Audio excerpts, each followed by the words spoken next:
Kwa hiyo kuna release nomination ambayo itafanyika kuanzia tarehe 27 mpaka tarehe 30. Kwa hiyo tutakuwa tuna siku 3 ya kuanza kutoa nominees ambao wamefanikiwa kuvuka kuingia kwenye draw ya kupigiwa kura. Alafu tarehe 1 Februari mpaka tarehe 10 mwezi Februari itakuwa ni siku ya kupiga kura. Kwa hiyo tutakuwa tuna siku takriban 10 kama sio 11 hapo za Watanzania kupiga kura kuwa ni nani anayestahili kushinda.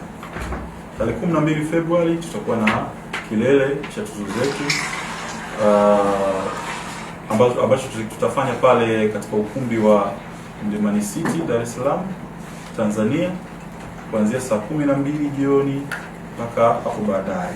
Sasa hivi teknolojia imekuwa kubwa na imekuja kwa kasi kubwa sana, lakini tutakubaliana wote, sasa hivi kuna kitu kinaitwa akili mnemba, na sisi tunaenda kudili na Tanzania creators, na zaidi ya 99% Tanzania creators ni vijana. Hilo lazima tukubaliane tu, tuna namna tunaweza tukakwepa hiyo. Tunaamini wapo wazee wetu wanatengeneza maudhui, wapo na wengine tunawafahamu, lakini kwa asilimia kubwa ni vijana. Sasa kwa sababu ya vijana ni watu mahiri, watu wa kufanya kazi kwa nguvu na speed, na ndio muda wetu wa kuchangamka, hatuwezi kukwepa kasi ya teknolojia. Sisi tumekuja na AI chatbot, kwa tumeshirikiana na ndugu zetu hawa wa Sarufi ambao ni mabingwa Tanzania wa kutengeneza akili mnemba ya mazungumzo ya lugha, yaani yule roboti anaweza kuzungumza kama mtu. Kwa hiyo kwenye hili tukachokifanya, tumetengeneza chatbot ya WhatsApp. Kwa Kiswahili tunasema kama tumetengeneza roboti au akili mnemba ambaye anaweza kuzungumza na mtu kupitia WhatsApp. Kwa hiyo mapendekezo yote na ukusanyaji wote wa hizo taarifa utapita kama mawasiliano, yaani kama wewe unavyowasiliana na mtu mwingine kumwambia zile tuzo bwana huko kwetu Mwanza huko, na zile tuzo bwana wangempendekeza Gabi Tanzania, mimi ningefurahi. Basi unaweza kumwambia yule roboti kwenye WhatsApp ambaye ana namba ya kawaida kabisa yenye kodi ya Tanzania kabisa. Ukimwambia bwana mpendekeza Gabi, yeye anakusanya zile taarifa zote zinatufikia.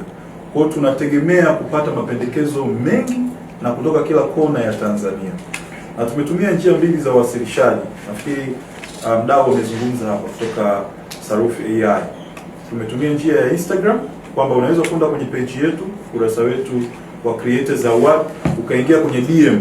Ukiandika tu neno nominate, yule roboti anakukaribisha kabisa kwa customer care nzuri kwamba karibu Tanzania Creators Award.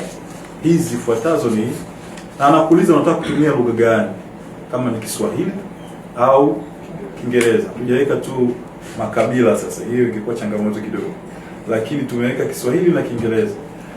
Ukichagua Kiswahili, na yeye anazungumza na wewe kwa lugha ya Kiswahili. Kwa hiyo tunaamini tuna uwezo wa kuwafikia watu wote kwa njia ya mtandao wa kijamii, lakini kwa mtu mwingine anaweza sema mwingine atumie Instagram, tumeweka pia WhatsApp number kwamba unaweza pia ukatumia WhatsApp ukapendekeza. Ndio. Na tumefanya hivyo pia kuhamasisha watu kujikita sasa kuanzia kwenye biashara na kila wanachokifanya kutumia kujikita kwenye matumizi makubwa ya teknolojia, kwa sababu ndiko dunia inapokwenda. Kwa hiyo tuna matukio mengi ya namna hiyo kwa sababu ni eneo ambalo tumejikita huko. Nyuma yetu tuna watu ambao ni researcher, tuna watu ambao ni expert kwa masuala hayo ya recognition au rating platforms, lakini tuna watu ambao pia ni wafanyabiashara, na tuna wengine ni walezi wetu kulingana na eneo husika. Hizi tuzo ni endelevu. Tumeanza leo mwaka huu 2026, lakini tutaendelea na zaidi na zaidi.